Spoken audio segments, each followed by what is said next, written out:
la tarde, amigos, ¿cómo están? Bienvenidos a Cuerpo Médico. Hoy, lunes 20 de septiembre, tenemos un tema muy interesante, que es una de las consultas más frecuentes por la cual una persona va al médico. Lumbalgia, lumbago, dolor de espalda baja. Bueno, eso vamos a desarrollar el día de hoy, así que esté atento y empiece a hacer ya sus preguntas. Así arrancamos el día de hoy.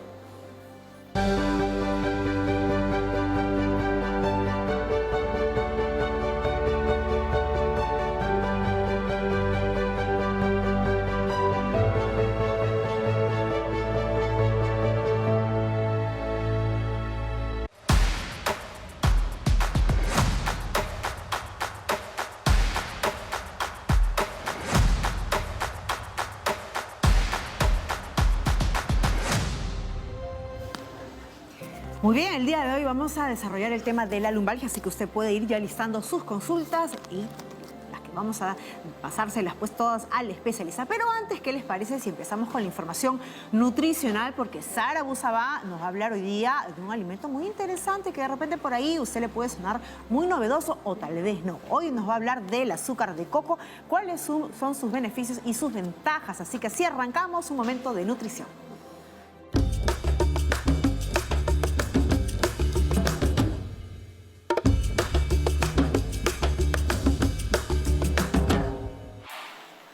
Amigos, bienvenidos y muy buenas tardes. Hoy empezamos la semana con mucha energía y lo demostramos aquí en nuestra secuencia de nutrición porque energía es lo que da ese producto que hoy les voy a mostrar. ¿Cuál es?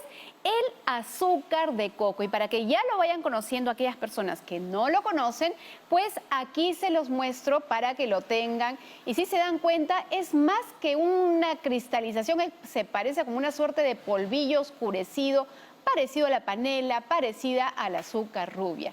Y claro, yo tengo aquí este coquito a mi costado y ustedes dirán, bueno, ¿será que se saca ese azúcar de coco de esta fruta deliciosa que a todos nos encanta comer? Pues les voy a contar que el azúcar de coco no se extrae de esta fruta coco que nos encanta consumir. El azúcar de coco se extrae del néctar de la flor de esta palmera cocotera.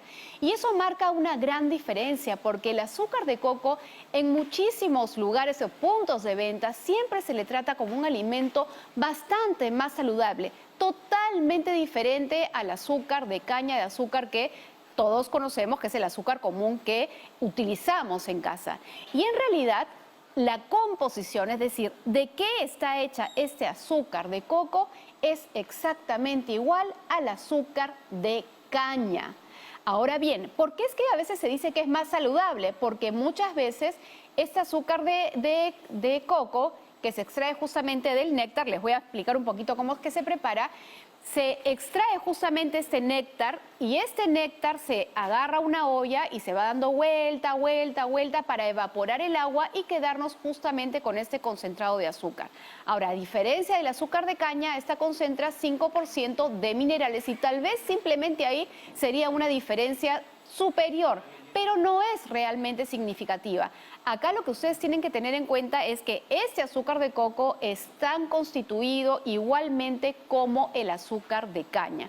Ahora, algo que sí a veces puede confundir a las personas y aquellos sobre todo que empiezan a googlear o buscar en internet cuáles son las ventajas del azúcar de coco, van a encontrar que dice de pronto esto es bueno para un paciente con diabetes porque no se le suba el azúcar en la sangre, lo cual es falso. De hecho, han habido estudios que miden el índice glicémico de diferentes alimentos. ¿Qué es el índice glicémico?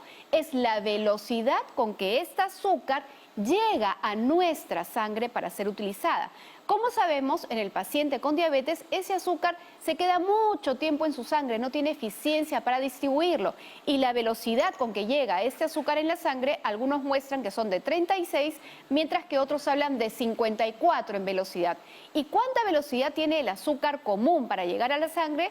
Casi que 56, es decir, muy similar. Por tanto, eso significa que en términos del impacto de azúcar a la salud, el azúcar de coco es tan igual como el azúcar de caña. Ahora dirán, bueno, igual yo prefiero consumir azúcar de coco porque esta no tiene tanto proceso, es básicamente evaporar el agua que tiene este néctar, perfectamente la pueden consumir. ¿cuánto es lo que ustedes pueden consumir en el total del día? Como cualquier otro azúcar, si yo estoy hablando de miel, si yo estoy hablando de panela, si estoy hablando de azúcar de coco o incluso el azúcar de dátiles, que dicho sea de paso es bien fácil de preparar, ustedes lo pueden hacer incluso en casa. Estas 3 cucharaditas y nada más. Obviamente no cada vez que quieran consumir azúcar, sino en el total del día. Esta es la cantidad de azúcar que ustedes podrían consumir dentro de una dieta saludable que no va a impactar en el exceso de peso y que podría servir para endulzar, por ejemplo, un poco el café si lo necesitan, o tal vez un refresco de maracuyá que al ser muy ácido requerirían endulzar y nada más, Jenny. Así que, por favor, siempre informarse muy bien, no crean en todo lo que dice en internet, incluso algunas tiendas naturistas se dejan guiar por lo que todo el mundo repite, mas no basado en la evidencia. ¿Dónde está la evidencia? En las instituciones académicas, en los centros de investigación y, por supuesto, en profesionales calificados. Perfecto, Sarita. Entonces, ¿no? En la medida de lo posible, tampoco abusar de este producto, por más que provenga pues del néctar de la flor. Correcto. Coco, Y no de este coquito. No Otro día vamos a hablar de lo rico y bueno que tiene este coco. Claro, porque justamente yo me imaginaba, decía, ¿por qué no han abierto el coquito para verle el fruto? Pero no, eso induciría el error, porque no es de la fruta que proviene pues ese azúcar del coco, y al margen que sea del néctar de la flor, hay que consumirlo con moderación. Así y si es. usted está acostumbrado, ¿no?, a ponerle azúcar a las infusiones, ya Sarita nos ha dicho que preferible es desde ahora acostumbrarse cada vez a reducirlo. Ahora sí, muchas gracias, Sara. Ahora sí vamos a entrar ya de lleno al tema de hoy. Nuestro especialista está impaciente esperando por responder sus preguntas. Hoy el tema es la lumbalgia, ese dolor de lumbar, si es que se origina pues con un traumatismo, la mala postura. Bueno, hoy hablamos todo eso, así que vamos con una nota y entramos con sus preguntas.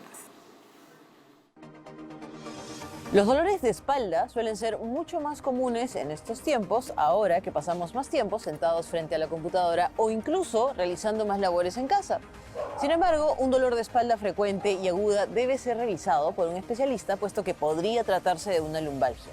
Ahora, la lumbalgia es el dolor localizado en la parte inferior o baja de la espalda y está directamente relacionada a la estructura musculoesquelética de la columna vertebral.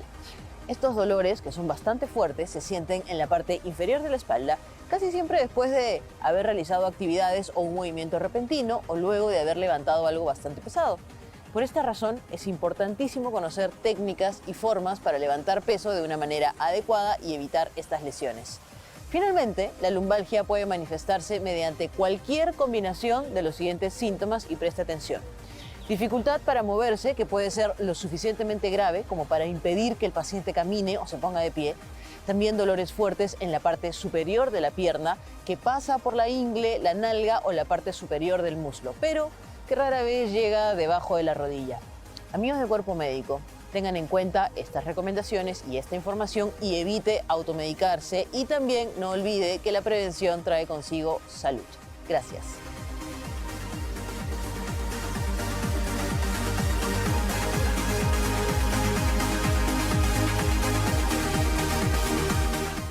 Muy bien, y justamente pues para responder todas las consultas que se dan a propósito de este dolor que es muy frecuente en algún momento, ¿no? Podemos decir que alguna persona va a sentirlo en alguna parte de su vida. Estamos ya acompañados con el especialista, el doctor Edson Serrano del Carpio. Él es traumatólogo ortopedista, director médico de Neomédica. Doctor Serrano, qué gusto tenerlo nuevamente para hablar de una enfermedad, no sé si es un síntoma o es una patología per se, que es muy frecuente. Bienvenido. Sí. Muchas gracias, Jennifer. Sara, muchas gracias por la invitación. Bueno, en realidad ya lo mencionaron, creo que, por lo menos creo que todos los que estuvieron aquí han tenido en algún momento lumbalgia. Así, las estadísticas dicen que aproximadamente el 90 al 95% de las personas en algún momento de su vida han presentado un dolor lumbar. Y lumbalgia es eso, simplemente describe un síntoma, un dolor lumbar que está localizado en la parte baja de la espalda, debajo de las costillas, en el límite de las vértebras sacras.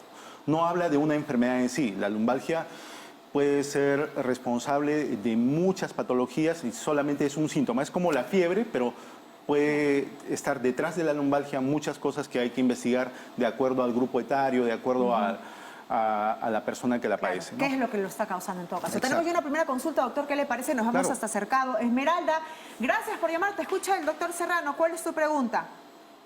Buenos días, doctor. Buenos días, señorita Jennifer. Sí, mi consulta era, ¿cuál sería, por ejemplo, la diferencia entre lo que es la lumbalgia o puede ser también una escoliosis o si es un problema renal? Que hay un dolor, por ejemplo, en la zona izquierda, que tuve 2, 3 caídas cuando estaba embarazada hace muchos años, pero últimamente estoy sintiendo un dolor muy, muy agudo en todo lo que es la zona izquierda, incluso hasta ahora lo siento.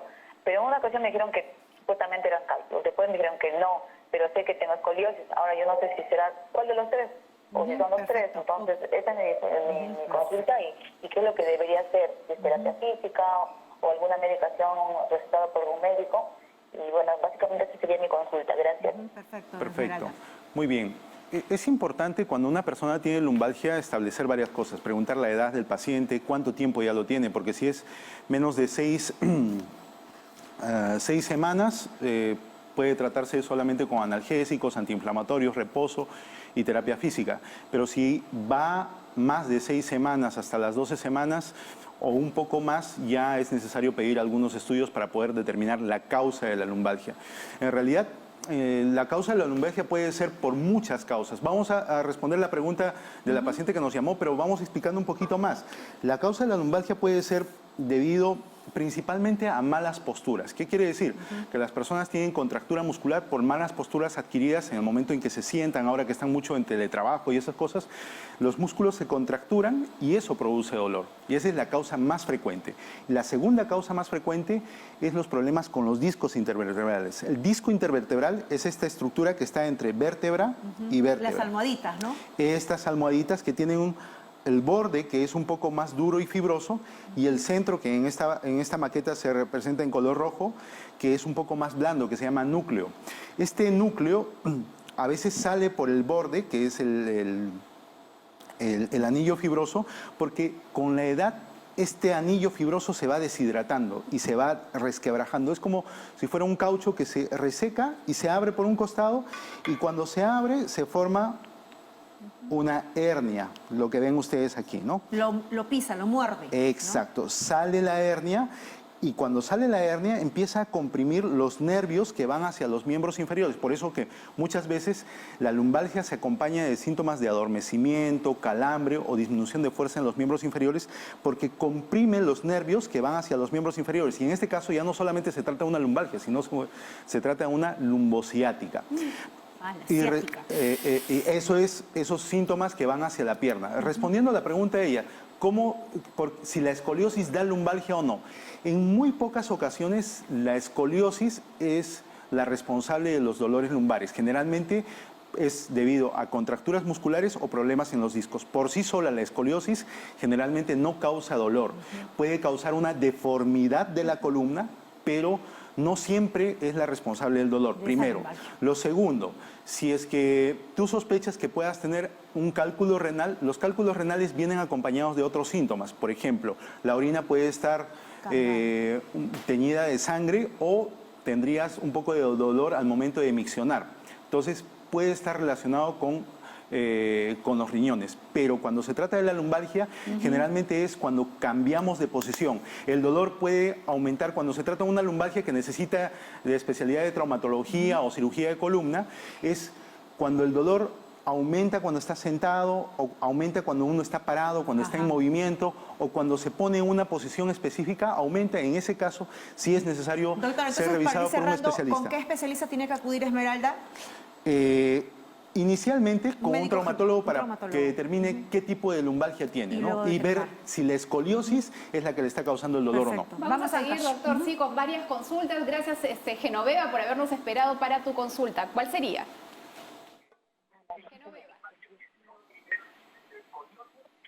Genoveva, ¿estás en línea? Ella nos está llamando desde Ancash. ¿Cuántos años tiene Genoveva? Vamos hasta yo, doctor, que levantes. Lidia, ¿cómo estás? Gracias por llamar. Te escuchamos. La pregunta. Aló, buenas tardes. Te escuchamos. ¿Cuál es la consultita para el doctor? Buenas tardes, doctor. Buenas tardes con los presentes en la televisión. Bueno, voy a hacer la consulta. ¿Qué tratamiento debo llevar? Porque en realidad me dijeron que yo tenía lumbalgia por la misma posición en la que paro sentado ya estos 2 años por el trabajo virtual que realizamos. Entonces, a mí el problema es, por ejemplo, cuando levanto peso, siento que algo se me rompe en la parte de atrás de la cintura. O cuando mucho tiempo estoy parada, igual como que ya no puedo ni mover los pies. ¿Será de eso nada más también el dolor de la rodilla al lado izquierdo? Y también me duele como si fueran los riñones. ¿Qué edad Quisiera una tienes, respuesta Lidia? de eso. La edad. ¿Cuántos años tienes? Lidia. Ya se fue. Lidia, ¿Aló? ¿qué edad tienes? 40. 40. Ahí está. Bien. Ahí va, como la mayor parte de las lumbalgias es causada por malas posturas, ahí es importante trabajar la ergonomía o la higiene postural que nosotros llamamos. Cuidar desde la forma como nos sentamos, los asientos deben tener una angulación de 90 grados entre la cadera y la columna lumbar, tener la columna siempre, tratar de que esté erguida. Si vamos a trabajar en escritorio, el escritorio tiene que ser un escritorio ergonómico y la silla también ergonómica que nos permita tener los codos en 90 grados. La pantalla tiene que estar a la altura de los ojos, el borde superior de la pantalla a la altura de los ojos, y hacer pausas activas. Por ejemplo, cada 30 o 20 minutos simplemente pararse para tomar un vaso de agua o hacer algunos estiramientos bastante simples funcionan en la gente que trabaja mucho tiempo sentado. Las laptops son muy antiergonómicas. Si es que utilizan laptops, es recomendable que puedan hacer adecuaciones a las laptops. Si tienen que utilizar laptop, levantar el nivel de la laptop y también utilizar un teclado inalámbrico de tal forma que puedan mejorar su ergonomía. Lo mismo aplicar desde el momento que tienen que, digamos, agacharse para levantar un objeto. No hay que agacharse flexionando la columna completamente, sino flexionar las rodillas, traer el objeto que queremos levantar hacia el cuerpo, hacia el centro y tratar de levantarlo. Por ejemplo, Como una sentadilla. Solamente es un ejemplo, ¿no? Cuidarse cómo tienen que cómo tienen que viajar sentados en el carro, cómo tienen que dormir. Los colchones no tienen que ser ni muy duros ni muy suaves. Sus almohadas no tienen que ser muy altas. Siempre traten de dormir echados mirando arriba o de costado. No es conveniente dormir boca abajo. ¿Y sin almohada, doctor? Tampoco está recomendable. Una almohada suave y delgada. Con todas estas recomendaciones, doctor, creo que nos da la clave del asunto para prevenir tantos dolores de lumbalgia y también seguir respondiendo las consultas que nos están llegando. Esta vez Mario nos está llamando desde Surco. Mario, te escuchamos. ¿Cuál es tu pregunta? Aló. ¿Te escuchamos, Mario? Mario, Sí, buenas tardes. tu pregunta, sí. Aló, buenas tardes, doctor. Buenas tardes, Mario. Una consulta. Yo he tenido hace muchos años 2 hernias en la columna, ¿Cuántos años tienes, Mario? 65 años. Ok, ¿a qué te dedicas? ¿Ahorita? No, estoy jubilado, Bien. 65 años. Cuéntame, ¿cuál es tu consulta, Mario? ¿Tu pregunta la puedes repetir, Mario, por favor? No, digo, yo he tenido 2 hernias en la columna hace muchos años. ¿Correcto? Y desde diciembre estoy con unos dolores espantosos en la columna.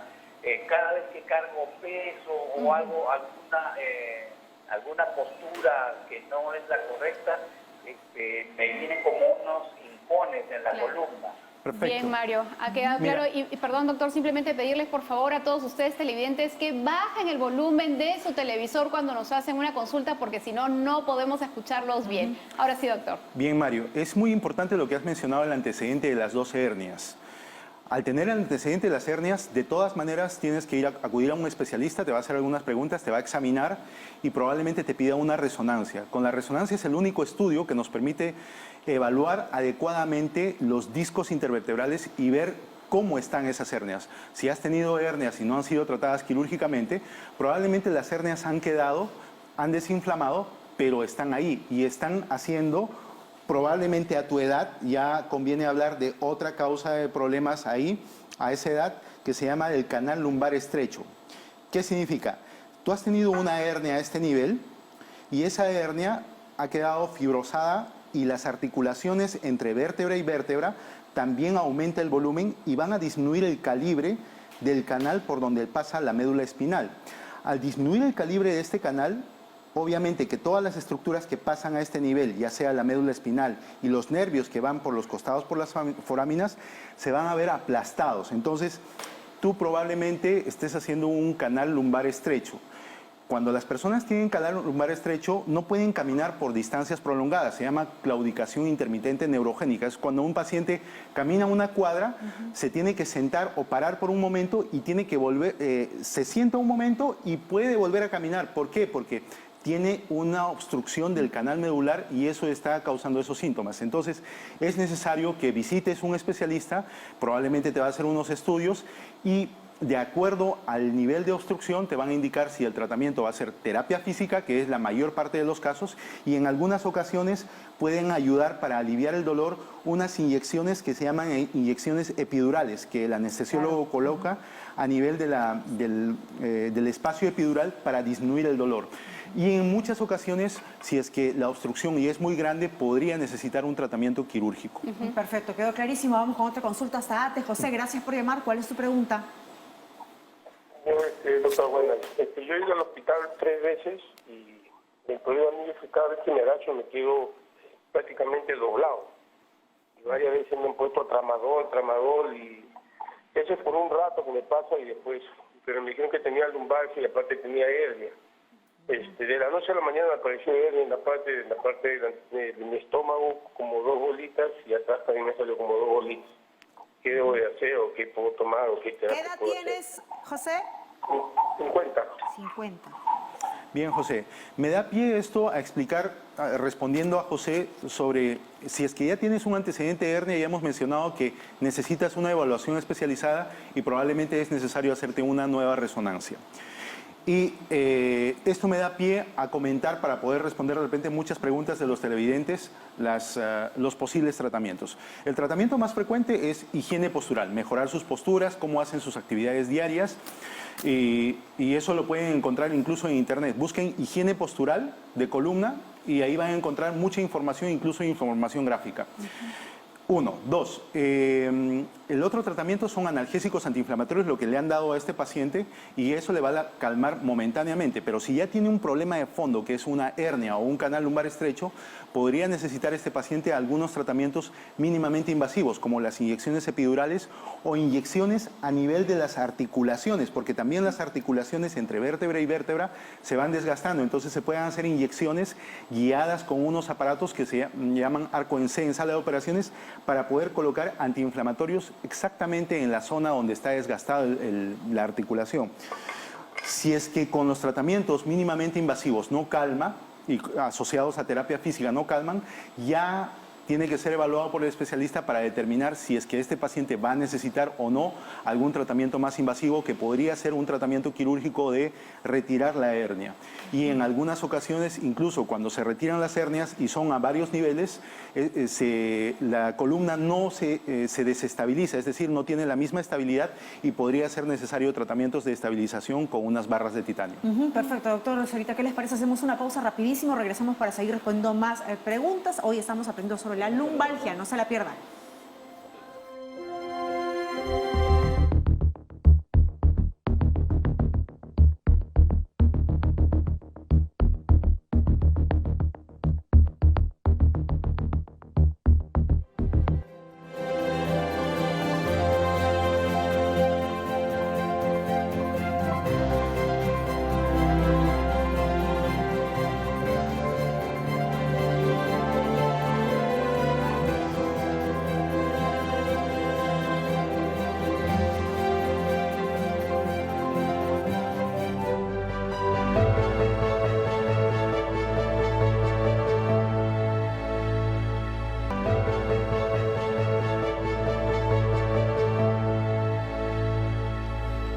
Estamos aprendiendo sobre la lumbalgia y tenemos otra consulta, Sarita. Así es, está María Julia, nos está llamando desde Chimbote. ¿Cómo estás, María Julia? Te escuchamos.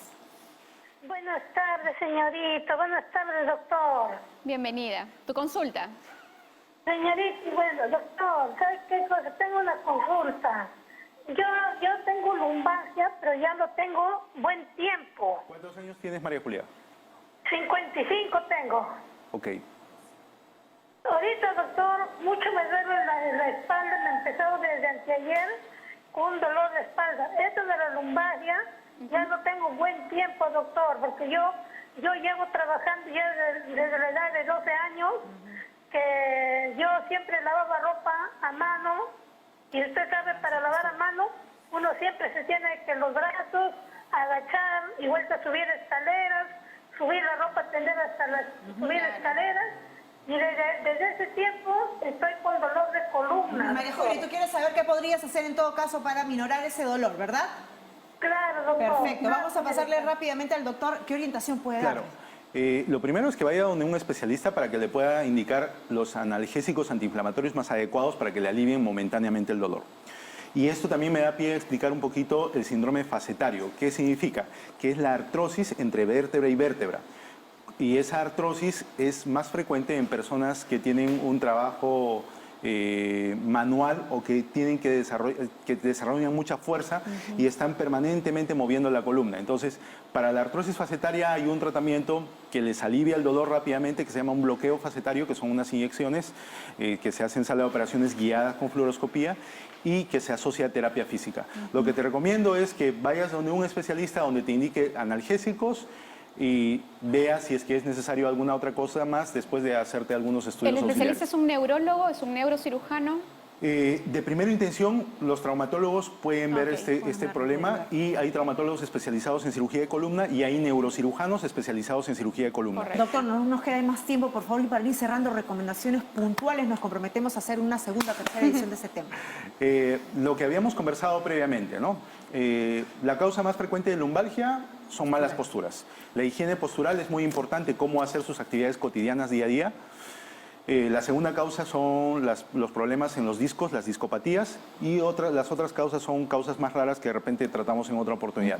Entonces, cuídense mucho cómo hacen sus actividades cotidianas para poder prevenir estos problemas. Y apenas tengan alguna molestia, acudan a un médico para que les pueda orientar dónde es que tienen que ir y qué tratamiento tienen que hacer. No se automediquen. Un médico especialista, y nos comprometemos a hacer una edición con usted especial sobre la higiene postural. Usted viene con su mesita y silla y todo y nos explica paso a paso qué ejercicios podemos hacer o cómo debemos estar bien sentaditos. Muchísimas gracias al doctor Edson Serrano del Carpio, traumatólogo ortopedista y director médico de Neomédica. Nosotros decimos gracias por su preferencia. Recuerda que a las 5 de la tarde también vamos a seguir hablando de temas muy interesantes. Nos vemos a las 5. Cuídese. Chao.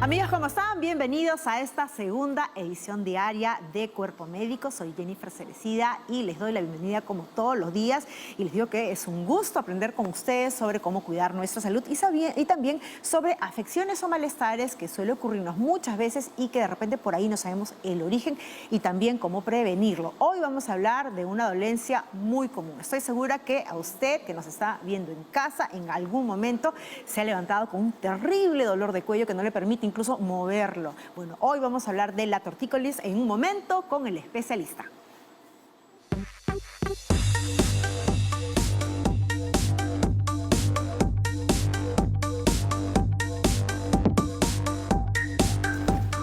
Y para hablar de la tortícolis les presento a la especialista que el día de hoy va a absolver nuestras consultitas. Estamos con la licenciada Ángela Pozo Garibay. Ella es tecnóloga médica en terapia física y rehabilitación de Neomédica, y también damos la bienvenida, como siempre, a Sara Busaba, nuestra nutricionista, que el día de hoy tiene un tema también súper interesante, sobre todo ahora que tenemos que diversificar la proteína animal en casa porque hay algunos animales como el pollo, pues que está subiendo, ¿verdad? Totalmente, totalmente, Jenny. Por eso es que el día de hoy vamos a hablar sobre la variedad de pescados y sus bondades.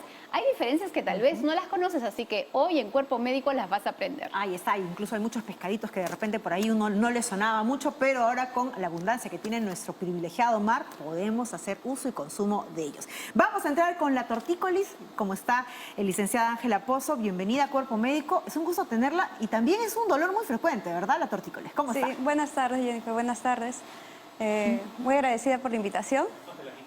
¿Y qué tan frecuente es justamente el hecho de que uno sufra de estos malestares? A veces uno se levanta por la mañana y prácticamente no puede mover el cuello las primeras horas del día, si es que no es más días. Sí, bueno, generalmente este tipo de afección se va a dar en un cuello que no está tan sano, digamos así. O sea, digamos que en personas adultas, personas que tienen ciertos vicios posturales, en las que de repente acostumbran dormir un poquito torcidos, o en las que tienen costumbres, por ejemplo, en el trabajo, como de coger el celular con el hombro, ¿no? Ciertos vicios que van a repetir durante su día a día, digamos así, que de repente en algún momento no me va a generar ninguna molestia, ¿no? Pero en lo que va pasando el tiempo ya generó ciertos cambios biomecánicos que ya a veces con alguna cosa que decimos, pero solamente dormí 15 minutos y me desperté con el dolor acá.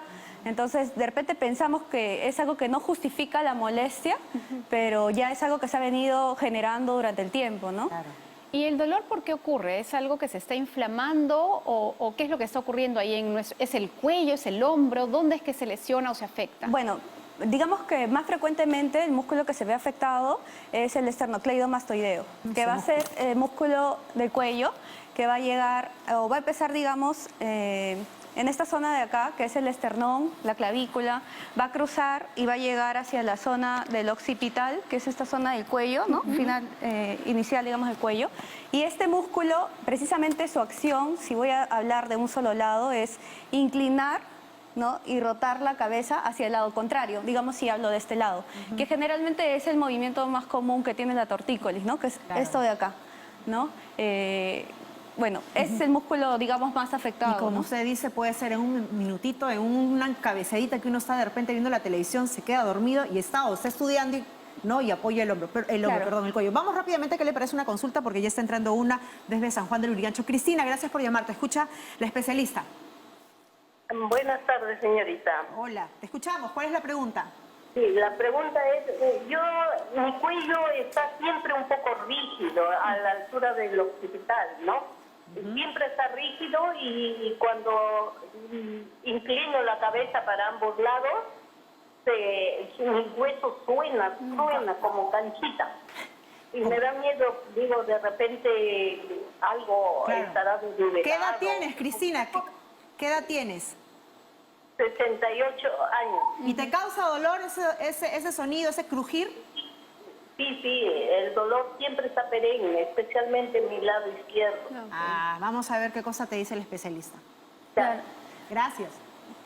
Muchas veces, digamos que esos crujiditos, a veces no necesariamente personas muy adultas, también personas jóvenes, tienen esos crujiditos que no necesariamente se los provocan, sino que hace un movimiento suave y suena, ¿no? Como los conejos. Sí, pero sin forzarlo. Digamos que si es sin forzarlo, es simplemente como un acomodamiento que hay en esa zona, no habría mucho problema. Pero sí me indica que de repente los músculos no están tan equilibrados en la zona del cuello, ¿no? Digamos que los músculos que van a flexionar, inclinar, rotar, porque el cuello es una de las zonas más móviles, digamos, del cuerpo, ¿no?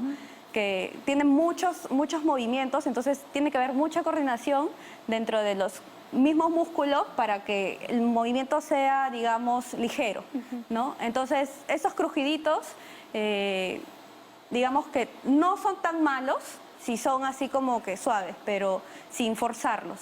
Pero si ya vemos que, como ella dice, que ya tiene dolor, ya siente ella rigidez, entonces probablemente ya estamos hablando de que estaría propensa a tener algún problema como este. Por ejemplo, la tortícolis es una cervicalgia aguda, ¿no? Claro. ¿Estaría propensa a pasar uno de estos episodios? Sí, probablemente sí, ¿no? Ahora, también habría que, ya el tema del... ya no netamente terapia física, pero primero tendría que obviamente ver al médico y ver si es que hay algo más de fondo, ¿no? Claro, y como siempre dices, Jenny, nunca normalicemos esos dolores. Hay personas que se quedan años con eso y nunca van al con el médico. dolor. Así es, vamos a recibir más consultas. En esta oportunidad nos está llamando Luis desde Iquitos. ¿Cuál es su pregunta, Luis? Bienvenido.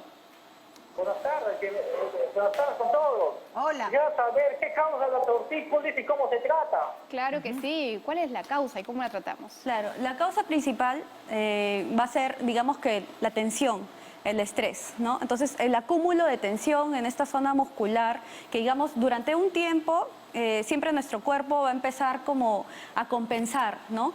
Es que se inflama algo, se tensa algo y no inmediatamente no dejamos de hacer nuestras cosas, sino que nuestro cuerpo va a buscar la manera de que nosotros continuemos nuestra vida, digamos así. Pero este acúmulo de tensión en el tiempo puede generar que en un momento ya esté fatigado y se genere la lesión, digamos así, ¿no?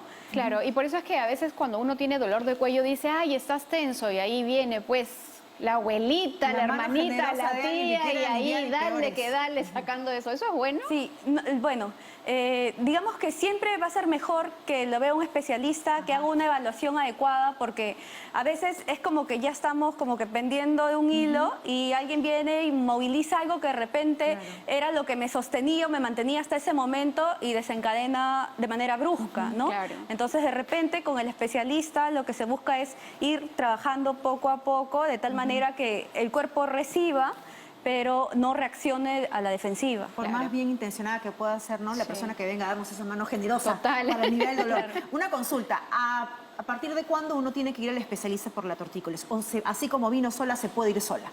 No, bueno, digamos que hay grados también del dolor de la tortícolis, ¿no? Hay veces que, por ejemplo, la tortícolis me puede durar horas, ¿no? Y Solo el otros, día. otros días me puede durar un día y otras veces puede durar hasta una semana, ¿no? Entonces, a veces el músculo se espasma mucho, otras veces es un poco más suave, como un aviso. Pero ¿no? ¿cuándo yo debo ir ya al especialista? Bueno, ¿Cuándo es la recomendación? ¿El mismo día? ¿2 días? ¿Cuándo es que podría irse libremente? No, bueno, particularmente creo que si es que es algo que es suave todavía, se puede tolerar, no es urgente ir al médico, ¿no? Pero si yo sé que ya he tenido este episodio, entonces debería ir al especialista, buscar al especialista, más que todo como prevención. ¿Y a los niños podría darles tortícolis? Sí, bueno, existe un tipo de tortícolis que es una tortícolis congénita. Entonces, en realidad los bebés nacen con esta tortícolis, ¿no? Y bueno, generalmente la causa es por la ubicación en la que están en el útero, ¿no? O por, de repente, si son bebés muy grandes, también, ¿no? Entonces no tienen mucho espacio, o a veces si están, también se dice que si están sentaditos. Claro, qué difícil darse cuenta cuando un bebé esté con tortícolis, porque me imagino que el bebé llorará y nadie sabrá cuál es el motivo. Sí se nota, porque el bebé sale, o sea, obviamente... ¿Torcidito? Sí. Ajá. Ah, es postural. Sí, pero se ¿y nota. el bebé siente dolor, llora por esa postura? Bueno, generalmente es como que está acostumbrado a esa postura y entonces al yo moverlo, le incomoda. Ajá, le incomoda. En general los bebés lloran bastante cuando se les moviliza porque pasan de estar muy contenidos, digamos que en el vientre de la mamá, a salir al aire libre y están como que sueltos en el espacio. Entonces eso de por sí a ellos ya los incomoda, y si a eso le sumamos que lo estamos moviendo, buscando sacarlo de su comodidad, obviamente le incomoda, ¿no? Pero pues lo ideal es tratarlo, ¿no? En el tratamiento y en el control del niño sano, el médico pediatra determina, ¿no?, qué es lo que ocurre con esta criatura, si en este caso es un tratamiento. Sí, ¿Y es un tratamiento a largo plazo, mediano plazo? No, bueno, dentro de los primeros meses se va tratando, sobre todo incentivando al bebé, ¿no? O sea, van a ver... Sí, si es que es algo leve, postural, simplemente con ayudarlo, porque a los bebés se les estimula con juguetitos y cositas para que él vaya buscando con la mirada de repente un juguetito, algo que le llame la atención, y con eso se puede como que engañar un poquito para que él siga lo que yo quiero. Y un poco lograr, retornando al tema de los adultos, nos comentabas que cuando a veces cruje un poquito el movimiento y es algo natural, uno no lo induce, bueno, tal vez podría pasar, pero hay personas que realmente se sacan conejos del cuello y están todo el tiempo en esta manía de sacarse conejos. ¿Eso está bien? ¿Eso puede generar algún problema? Claro, no es recomendable forzarse los conejos en ninguna parte del cuerpo. Ni manos, ni cuello, ni hombro, nada, en ninguna zona. No es bueno forzársela, ¿no? Porque a veces, bueno, fuera de otras cosas que podrían pasar, en la que de repente forzaría mi articulación, también puede ser, como dije hace un momento, ¿no? Que estoy como que pendiendo de un hilo y hago el movimiento brusco y se activa mi musculatura, porque en realidad, por ejemplo, en la tortícolis, es como ese espasmo muscular que se genera es en protección de las estructuras, en este caso de mi cuello, ¿no? Entonces yo hago un movimiento brusco o duermo de una manera que no está adecuada, se inflama mis músculos o en manera de proteger mi zona cervical, mi musculatura se activa y se espasma. Y esa es la protección, ¿no? Es como a veces, por ejemplo, no sé, si estamos en el micro y estamos sostenidos en el micro y el micro frena de golpe, entonces yo, para que el brazo no se me arranque, mi cuerpo de manera inconsciente va a ajustar. Y luego estoy con un dolor de hombro que lo tengo, si no me lesioné más allá, si solamente muscular, lo tengo un tiempo, ¿no? Es la protección de mi cuerpo y esos movimientos podrían ser contraproducentes. Ángela, tenemos una consulta que le ha llegado a través de WhatsApp, vamos a leérsela rápidamente, ahí sale en pantalla. Jimena Cardona le pregunta, ¿hay estiramientos o ejercicios para aliviar el dolor de la tortícolis? Sí. Bueno, si es que es una tortícolis, digamos, leve, ¿no? Que podemos ir tratando en casa, hasta luego ya animarnos a visitar al especialista, que sería lo mejor, ¿no? Podríamos empezar de repente colocando calor, ¿no? Calor en toda esta zona del cuello y definitivamente, generalmente el dolor se siente como aquí, pero a veces se irradia hacia el cráneo y se irradia hacia la zona posterior, entre las escápulas, ¿no? Y a veces sentimos como el hombro pesado, entonces se puede colocar calor en esa zona y luego sí se pueden hacer algunos ejercicios de estiramiento, pero también algunos ejercicios, digamos, resistidos, ¿no? Por ejemplo, si yo no puedo girar hacia allá, entonces pongo mi mano acá, me mantengo unos segundos, de repente unos 5, 7 segundos. Suelto y ayudo a mi cabeza a girar un poquito más, ¿no? Y siempre tiene que ser a tolerancia, porque ya sabemos que es como que esta zona explotó y tengo que tratarlo con mucho cariño para que no vuelva a activarse, ¿no? Las duchas de agua fría, hay mucha gente que le gusta bañarse con agua fría, ¿eso, digamos, hace que se contraiga más el músculo y genere mayor dolor, o esas personas deberían bañarse con agua tibia? No, bueno, en general, siempre con el tema de lo que son temperaturas, a mí particularmente me gusta trabajar con las temperaturas de acuerdo a lo que el cuerpo tolera. Está habituado. Claro. Si el cuerpo tolera frío y le gusta el frío y se siente cómodo y siente que apaga su incendio con frío, entonces le pongo frío. Pero si el cuerpo de repente le pongo frío y se pone todo tenso y no aguanta el frío, por más que el tratamiento esté indicado con frío, entonces no lo torturo más, no le pongo frío, sino que le pongo calor. Ángela, pero ¿cuál es la recomendación? Porque muchos tenemos no sé si mala costumbre o buena costumbre de bañarnos a temperatura, ¿no? De repente tibiecito, ahora que es invierno, y al final terminar con un buen chorro de agua fría, porque dicen que eso es bueno para la piel, para tonificar, hasta para el cabello. ¿Eso es recomendable o es un mito de que ayuda a tonificar o la piel? Bueno, a tonificar básicamente, ¿no? Con usted, la consulta. Claro, bueno, lo que pasa es que el calor va a generar que, digamos, que la sangre fluya más rápido, ¿no? Y el frío va a generar que se contraiga.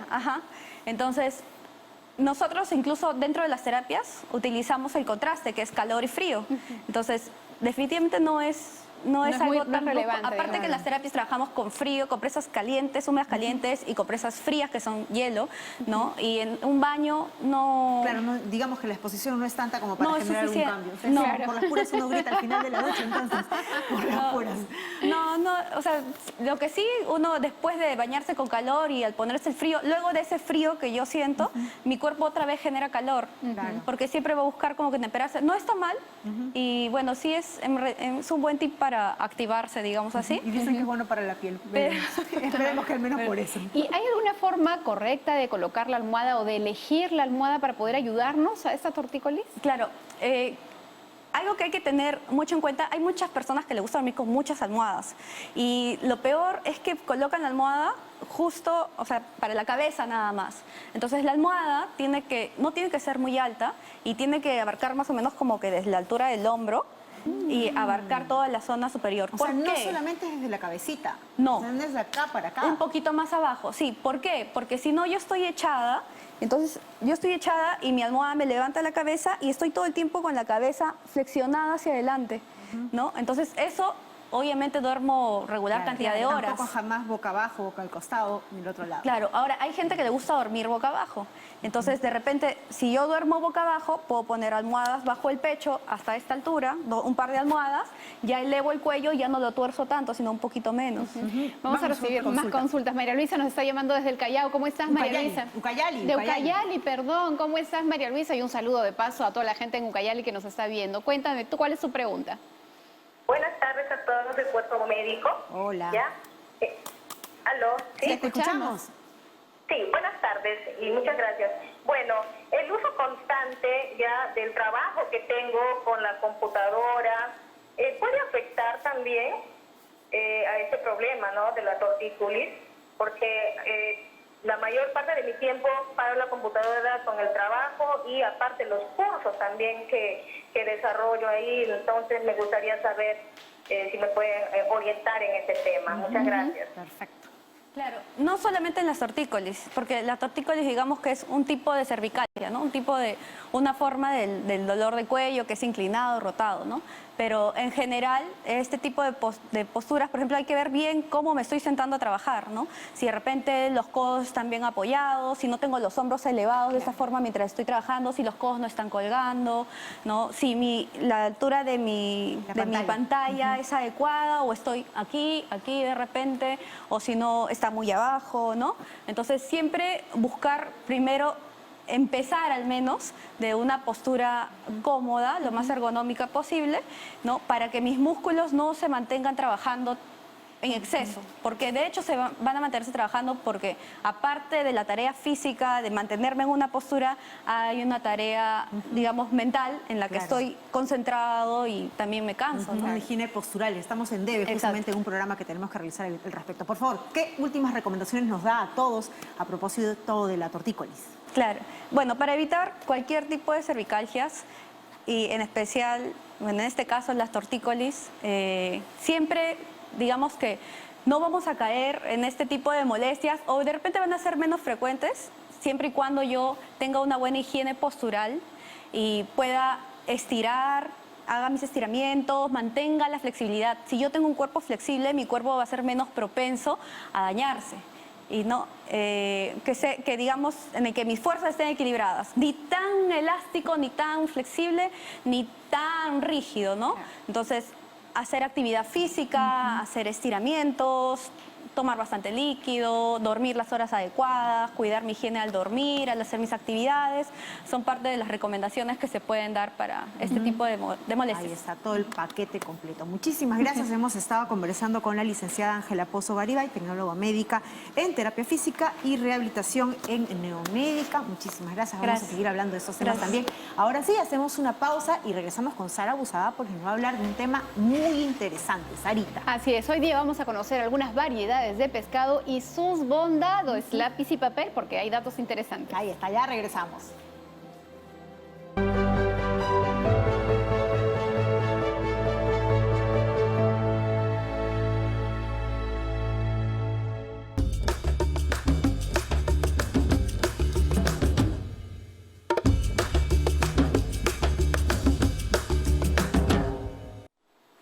Amigos, ya estamos de regreso aquí en Cuerpo Médico y en nuestro momento de nutrición. Hoy vamos a hablar de algunas variedades de pescado, pero primero quiero explicarles que los pescados los obtenemos por bien el agua salada de los mares, por ejemplo, o podemos obtener pescados de río, que es de agua dulce, o podemos tener pescados de criadero, donde hay unas grandes pozas de agua y ahí empieza a reproducirse los pescados, teniendo justamente alimento balanceado y climas o temperaturas, entorno controlado. Ahora bien, En este caso particular, cuando hablamos de los pescados de criadero, mucho hemos hablado de la tilapia, como la que tenemos acá, y también de la basa. Pescados que generalmente nos vienen importados, pero que también tenemos producción nacional. Y mucha gente suele tenerle un poco de temor porque en algún momento se habló de que estos podrían estar intoxicados porque las condiciones de salubridad no son buenas. Sin embargo, les cuento que en nuestro país, el Perú, en el momento, o digamos las empresas que suelen tener criaderos de tilapia, por ejemplo, han sido calificadas como las mejores a nivel internacional, de tal manera que la tilapia es una carne blanca que tiene un buen aporte de proteína y que, dicho sea de paso, podría ser una buena alternativa al pollo que está, dicho sea de paso, elevado. La tilapia la tenemos también en congelamiento, o sea, tú puedes comprarla congelada ya lista para que la uses en casa y es una excelente alternativa también para tener una buena fuente de proteína. Luego tenemos los pescados pequeños. De hecho, suelo preferir los pescados de agua salada, los pescados de mar, a los de río por la primera y principal razón, y es que los pescados de agua salada son ricos en omega 3, no todos, algunos, lo que son pescados azules, a diferencia de los pescados de río, que si bien algunos podrían contener, en realidad la cantidad es bastante baja. Pero ¿qué hay de los pescados pequeños como el pejerrey que tengo aquí, que seguramente lo preparan a rebozaditos, y así que yo en verdad me los como casi como galleta, estos pescaditos que son buenísimos, y la sardina? La gran ventaja es que nosotros podemos masticar incluso el hueso, y este hueso es una buena fuente de calcio, así que aquellas personas que buscan fuentes de calcio distintas a los lácteos, los pescados pequeños como el pejerrey y la sardina son una excelente opción. ¿Y cuál es la segunda ventaja que tienen estos pescados pequeñitos? Que en realidad están mejor indicados para la mujer gestante, porque tienen omega 3 y suelen estar, digamos, si es que uno tiene el temor del mercurio o de los metales pesados, los pescados pequeños no suelen concentrar estos metales, ¿no? Eso no quiere decir que los pescados grandes, como los que tengo acá, que es el bonito y el jurel, estén contaminados con metales pesados. Eso tiene mucho que ver con el lugar donde se está pescando, justamente si existen relaves mineros o fuentes que pudieran estar contaminando ese mar. Aquí en nuestro mar peruano habría que tener, digamos, justamente la investigación para poder dar pie a eso. En todo caso, quienes viven en zonas cercanas a minas podrían optar por preferir pescados pequeños y no pescados grandes si es que tienen ese temor. Ahora, la ventaja de estos pescados grandes es que es una carne bastante pulposa y puedes hacer diferentes preparaciones. Un seco, por ejemplo, de bonito queda súper bien. Un estofado también es una buena alternativa y son muy ricos en omega 3, este ácido graso esencial que es fundamental a lo largo de nuestra vida porque es una grasa que nuestro cuerpo no produce y la necesita para todo el sistema nervioso, para poder tener una buena visión y para tener una piel saludable. Este omega 3 tiene que estar presente en nuestras dietas 2 o 3 veces por semana y es así como vamos a tener una mejor salud y una mejor nutrición. El pescado, Jenny, debería ser más frecuente en la dieta de todos los peruanos. Tenemos un mar maravilloso con una gran variedad de especies. Es un alimento seguro siempre y cuando lo busquemos en lugares donde se han mantenido la cadena de frío. De hecho, ahora que ya va a empezar el cambio de temperatura y va a haber calorcito, mucho cuidado, por favor, con aquellas personas que venden el pescadito ahí colgado en las carreteras, que eso se ve muchísimo. Ese pescado no tiene las condiciones de salubridad adecuadas. Claro que Mejor sí. Siempre en lugares seguros con alta rotación, ¿Y cómo sobre todo. puedo verificar que se trata de un pescado fresco, Sara? Excelente pregunta. De hecho, acá no tenemos la cabecita del pescado, pero una de las maneras de ver Los es ojitos. ver los ojitos que estén saltones, abrir Brillosos. las agallas que estén de color rojo intenso y obviamente utilizando un guante presionamos la carne y vemos que esté firme, que ésta regrese justamente, que no haya perdido turgencia. Ajá. En la medida que se queda hundido, eso te habla de que el pescado ya ha perdido cierta cantidad de agua, se ha deshidratado un poco y no estaría tan fresco. Congelado puedo tenerlo en la parte de arriba del refrigerador por muchos Totalmente, meses. el pescado congelado queda súper bien. Eso sí, hay que tratar de que no sean bloques demasiado gruesos de pescado, que no sean pescados, que no sean cortes muy gruesos a la hora de congelar. este grosor está perfecto porque aseguras que se Fosilizados. congele el interior perfectamente y a la hora de descongelar no vas a tener, digamos, una proliferación interna de gérmenes muchos- que no sería conveniente. Lo bueno ¿no? es que ahora muchos empaquetados que venden no vienen de ese tamaño. Si yo descongelo, ¿no? O lo paso a la parte inferior de la refrigeradora para consumirlo, ya no puedo regresarlo No. a congelar, pierde No esa se- cadena de frío. No se debe volver a congelar. ¿Por qué? Porque siempre los pescados, como todas las carnes, tienen una carga microbiana normal. Estamos en el mar tiene gérmenes, el río también los tiene, ¿no? Entonces siempre va a cargar esos gérmenes. Entonces cuando nosotros vamos a refrigerar o congelar, mejor dicho, este pescado, esa Esa por carga unidad. se mantiene todavía, ¿no? Si es que yo no tengo un buen proceso de congelamiento, entonces estas pueden replicarse, multiplicarse Buenísimo. y excretar toxinas. Cuando yo luego tengo el pescado y va cambiando la temperatura, puede acelerarse más ese proceso, yo percibir un olor normal, comerlo y tener un sabor normal, pero ya tiene toxinas que luego causan una intoxicación alimentaria. Buenísimo, entonces ya quedó claro, lo que sale del congelador ya no puede volver a entrar al congelador, así que recuérdalo muy bien y también pues separe por bolsitas por unidades, Y fechas. bolsitas, fechas incluso, y así puedes congelar lo que usted ya sabe que va a utilizar para no tener la tentación de volverlo a subir. Muchas gracias por su preferencia, nos vemos en la próxima edición de Cuerpo Médico, cuídese, chao.